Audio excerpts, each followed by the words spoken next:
Okay, today I'm very pleased to announce I got a chance to talk with Miss Marianne Nowottny, poet, painter, songstress.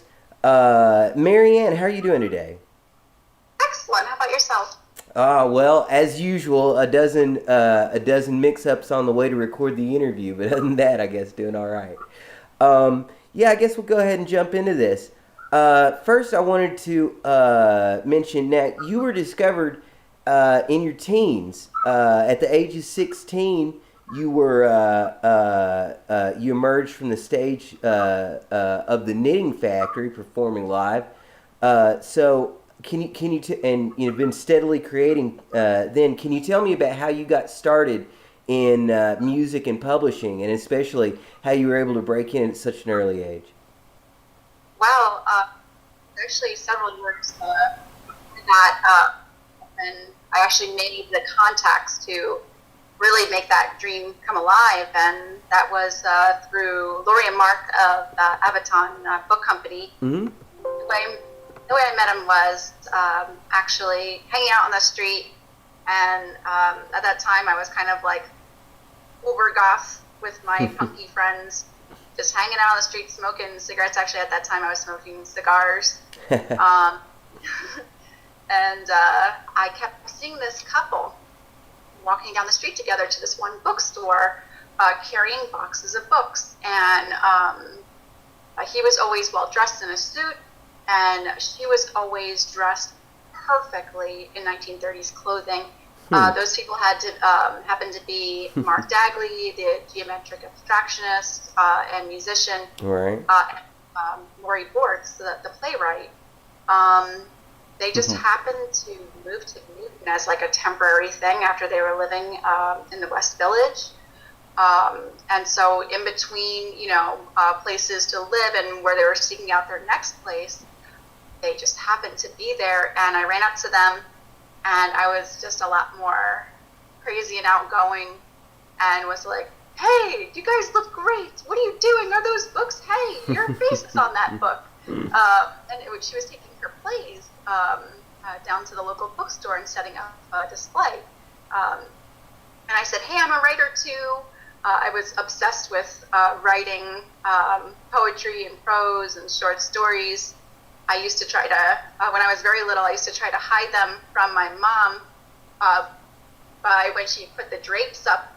I would stick the scrolls behind the drapes. She would always find these stories hidden in the curtains. But that's besides the point. But anyway, we became friends that way, where they invited me over, and they were always so accommodating with tea and coffee and a nice bread, and just so welcoming, and always loved to discuss art projects and introduce me to a lot of things that it had inspired me. And I showed them my work as far as the writing, and they said, "That's great, because we're starting an independent, their own book company, really, where they're doing limited artist edition of books."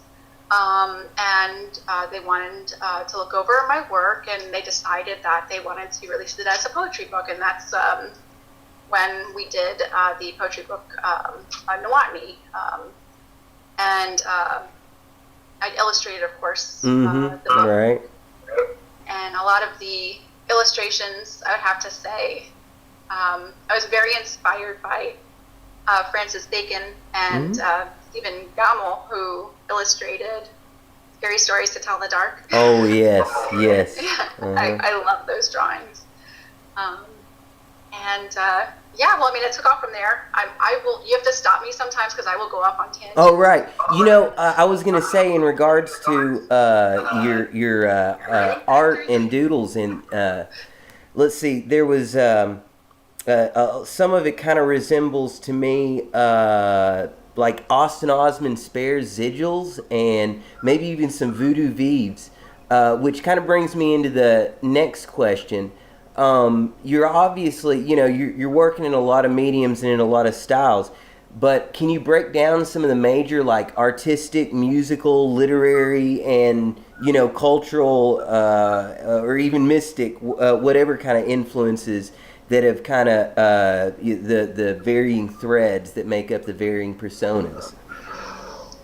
Well, I have to say that my influences and the stronger influences are limited to the luxury and leisure of reading, where the things that I was introduced to in middle school and high school that may seem a little stereotypical, but Jean-Paul Sartre, that heavily influenced a lot of my work, because I have a lot of a dystopian type of feelings in my work.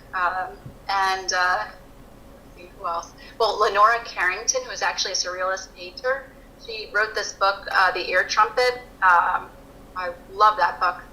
Let's see, who else? There's lots of literary references throughout the songs.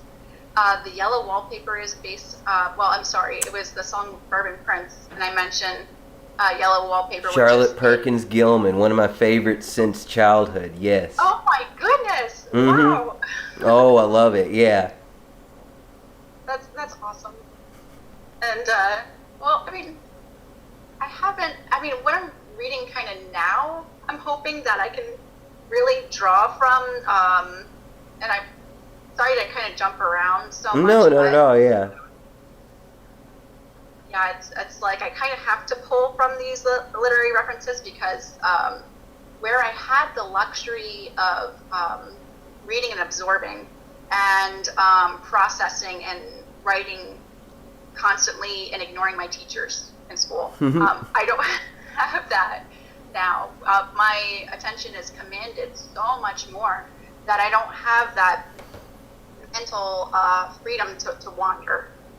So I do have to borrow heavily from writers and poets, like the project with Barry Schwabsky, one of my favorite projects. I had these compositions, and we were putting them together. I was matching them to his poetry, and we even performed them where he was reading the poetry and I was doing the music live. And where I couldn't find the words, I heard the music, but why not pair it with something that is the best? And those are the words that are the best words are from poets. And so from him, it just kind of turned out beautifully. Sorry if I'm just... No, that's beautiful, yeah. Like going here and there. So. No, not at all. Now, there's beyond the different, the threads of influence. There's I would say almost as much as, say, Beck or Bowie. There's so many stages, phases, and even personas, like Martsana, for instance. A variety of genres and styles, and even mediums you've worked with. What's the best way that you could demarcate the styles and phases of your work? Honestly, Philip, I wish I knew, because it'd be so much easier to market. Right? Yeah, just I have a like a magpie then. Huh? Like a magpie then. Sorry, I didn't hear you. Oh, I'm sorry. Like a magpie then, kind of drawing, this from here, this from there, and adapting it as suits present needs. See, you can tell that you're a writer. Gosh,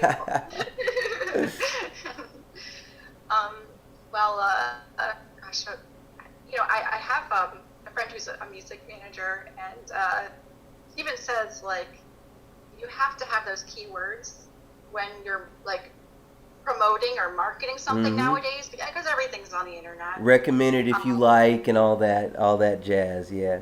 But you'd be surprised at how they market. And I'm not gonna say who it is or whatever, but I was told that certain music draws certain people that have certain issues where, say, you're suicidal. apparently they market Lana Del Rey to suicidal groups and people, and because for some reason the sadness resonates with them in the music. So it's like, how do you market something where I'm all over the place and I'm covering all genres? Like what, schizophrenia? I know the struggle. It's the same thing here, actually. Yeah, because my interests and my passions are kind of off the wall. Now, this segues in nicely with the next question I wanted to ask you. Beyond the stages of Nowottny, and maybe stages is the wrong word because you've just got so many different reinventions, and you return and revisit these different stages and personas. But let's talk about the personas. Maybe is a better word. Tell me about Martsana, and is she? And it's my contention that she's not. Is she the only primary persona, or is she just the best fleshed out for you? Yeah, it's like, can we speak to Marzana? You ever see like that movie Split? Oh no, I haven't. Oh, okay. Oh, that's a good one. It's a really good one. He has different personalities, and they have to invoke them. Oh, right, righteous. Yeah. Let's speak to Martsana for a bit then. Definitely. Well, I have my nickname when I was a goth girl was Mars, and I had a growing fascination with mythology. Mm-hmm. I didn't realize that there was a whole pantheon of Slavic gods. Mm-hmm. Yeah, and there's this one in particular. Well, I have to say that we used to practice Wicca, and me and Donna Bailey from Shell, if she doesn't kill me for saying that, and I myself, as a part of the ritual back then, I was like 14, promised my devotion to Hecate, who is a Greek goddess. Turns out that there's an equivalent in the Slavic pantheon, and that's Martsana. Ah. Now, this is kind of related to like Baba Yaga and that sort of thing. Was Baba Yaga more Russian? No, she's definitely part of the pantheon, but she's okay. More of a malignant. Sorry. Okay, I gotcha. So Baba Yaga would have been the Bruja rather than the Curandera.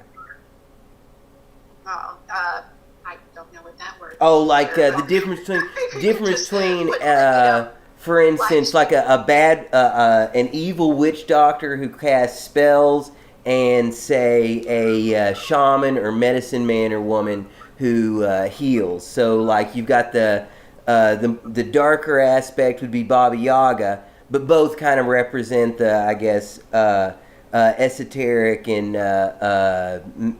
magical or mystical, I guess, learning. Yeah. You have to send me some of these terms that you have, because it seems like your knowledge definitely mine. But Martsana. Well, she is the goddess of death and winter, but also of witchcraft. Okay. And it kind of matched up and tied in the devotion to Hecate, and so I kind of chose that as a project and a homage. Also, I found that they still celebrate a lot of Eastern European countries the burning of Martsana, where it's still one of the last pagan, like a pure pagan rite, out there, practiced by a lot of Christian communities. So, I mean, there's a lot, that's prevalent, and of course Christmas, Easter, but with this one they actually make an effigy out of the straw and burn it to signify that winter is over and spring is coming. That is really nifty. Wow. Yeah, if you search, the burning of Martsana, that'll pop up. Wow. Now, about your different, I guess, of all these projects and all these different styles, what would you say is probably one of your favorite that either was your own solo or that you were connected to or a part of? I have to say my absolute favorite project is A Voice Hears You from Mysterious Places that I did with Barry Schwabsky. I don't know, but I think it's kind of tied with the Shell record, because the Shell record is, there's just so many memories behind that. And we've recorded so many tapes in Donna's room on like an interview recorder to make that. And I guess then it would have to be Afraid of Me. I kind of, Afraid of Me was, well, it definitely made my career, you know, it made it start and everything, because I actually thought I was making goth music. That's what I was trying to do, and it kind of morphed into its own animal. Mm-hmm. And I guess that's the bizarre energy that I'm trying to pull from, or I hope to kind of do, well, I have so much material from recording music for a documentary series for Very Magazine, for Usha Cole. Oh, for what magazine? What was that? Very Magazine. Right. Okay, right, yeah. And, I mean, there's just so that I can actually put things together and make a new release that's kind of like soundscapes that are very Brian Eno. Because I was having a really good time making all those soundscapes. I didn't feel limited, and I wasn't being so self-critical and kind of letting the creativity happen. When I'm creating actual song structures, it takes me forever. I re-record hundreds of times. I'll have so many files of the same song, it's ridiculous. And then I'll just like be like, that's nothing. And then months go by. And so it's, I've been extremely self-critical and not really even getting anywhere. But when there was kind of like a deadline, there's a project, this is what we're doing, you're making songs to these images, it just kind of came out. I can relate, yeah. And yeah, and even with like what I'm aspiring to do as well with another project, I kind of want to get back into the dark, creepy stuff. Oh, great! Yeah, a lot. Some of your favorite work that I've been introduced to, you know, kind of blends a lot of elements, but like there's maybe some Tori Amos feel, and then there's at times some like dark cabaret, ambient electronica, even a little bit of like post-industrial feel to some pieces, and then sort of like even a neoclassical kind of, you know, there's some that almost reminds me of breezy or Zappa, you know. So yeah, that's one thing I really love about your work. It is kind of all over the place.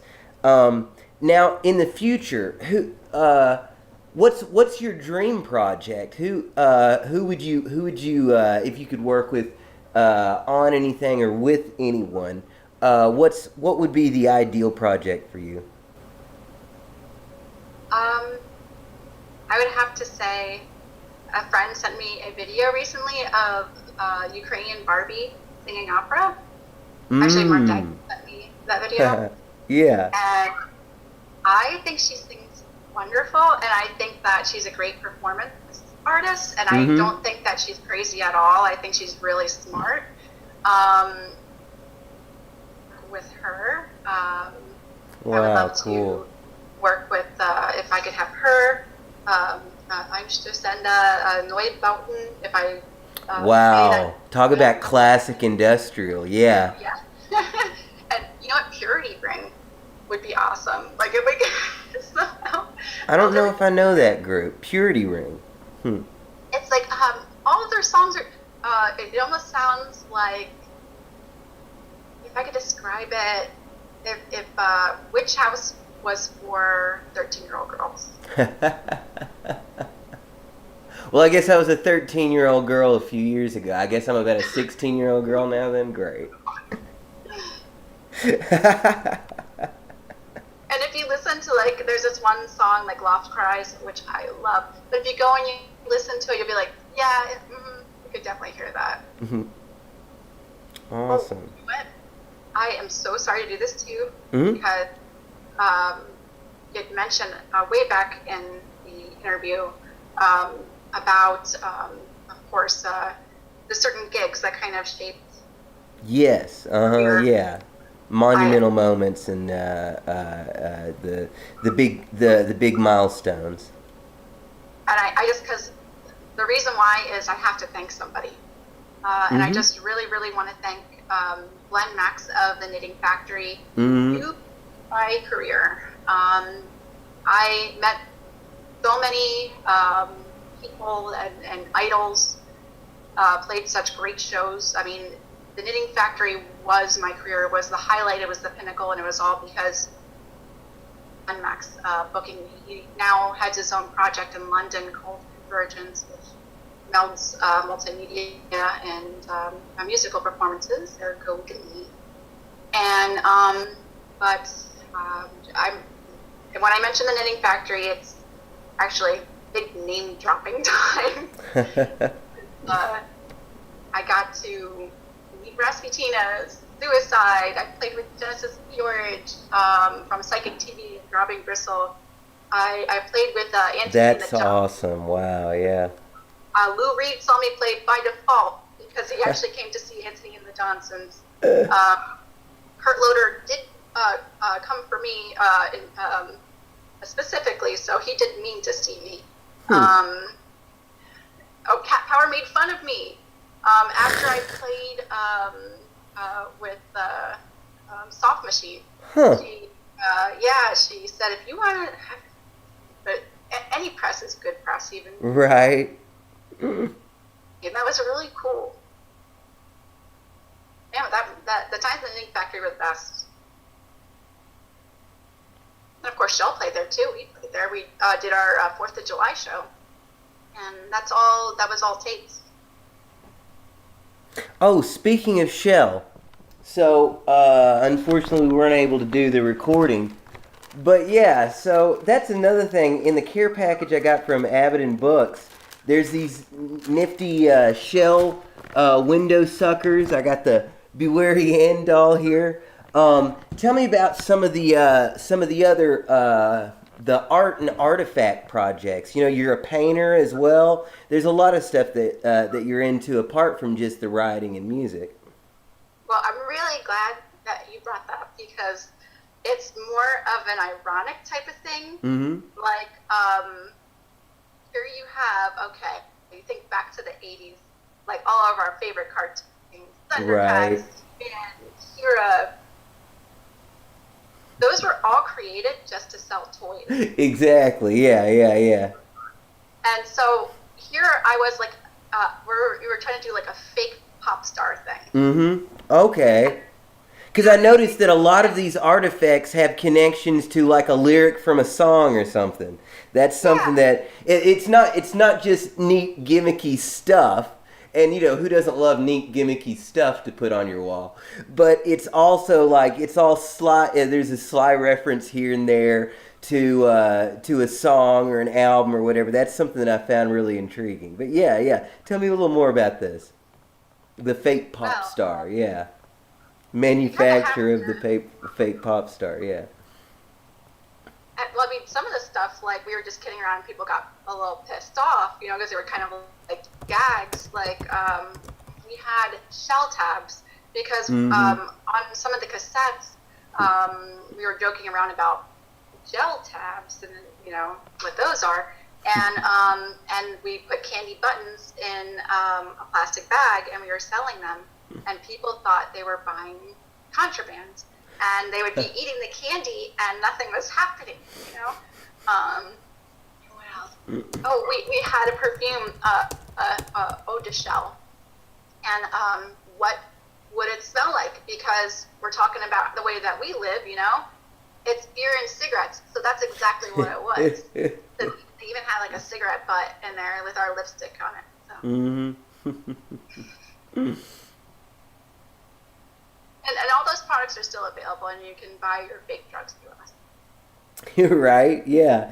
I definitely want to thank both you and Mark for the amazing care package I got. You know, the written matter and like I said, the postcards, clippings, all kinds of nice stuff. It was and at the time, I'll go ahead and take a moment just to be sappy, because I really am thankful. At the time, I was actually going through a lot of rough mess, and I was kind of down. Had computer issues that were keeping me from working, and then I get this big box arrives and whatnot.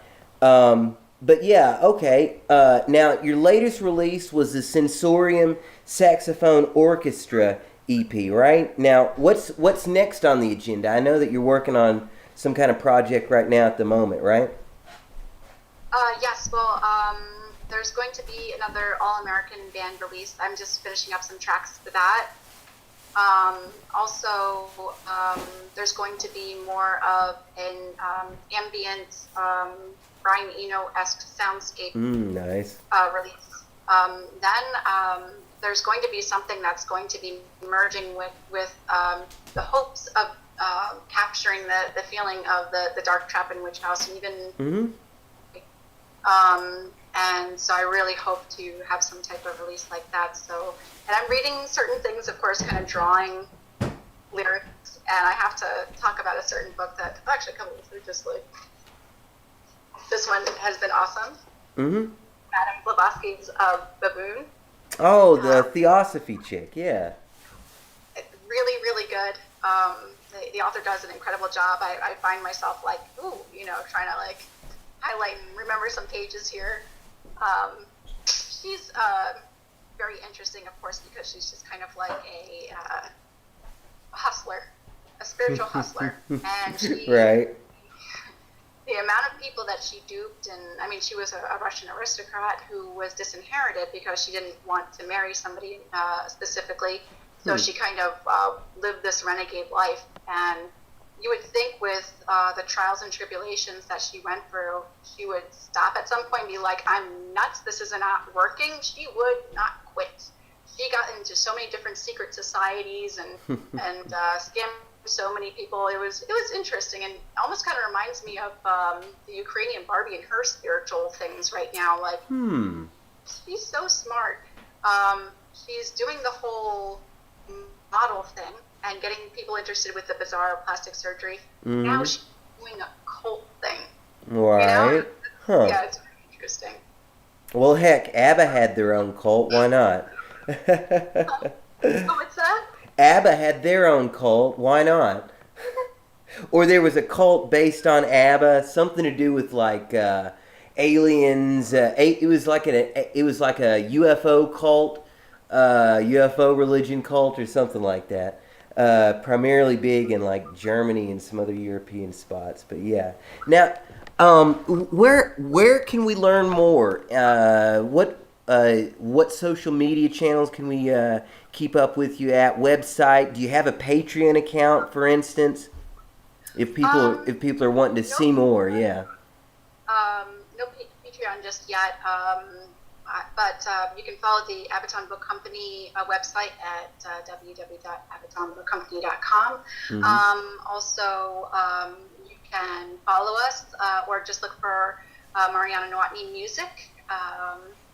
You can like that page. You can friend me personally, as long as you don't mind putting up with my bizarre random posts from time to time again. And yes, we also have a channel at the Abaton Book Company channel on YouTube. Great. Thank you so much once again, Marianne. And looking forward to hearing the latest from you. I appreciate the time. Well, thank you so much, and thank you for putting up with me rambling. Well, that's not a problem at all. At least it didn't bug me nearly quite as much as the recording issues we've had. But until next time, and thank you so much again. Oh, yes, thank you. Mm-hmm. Bye.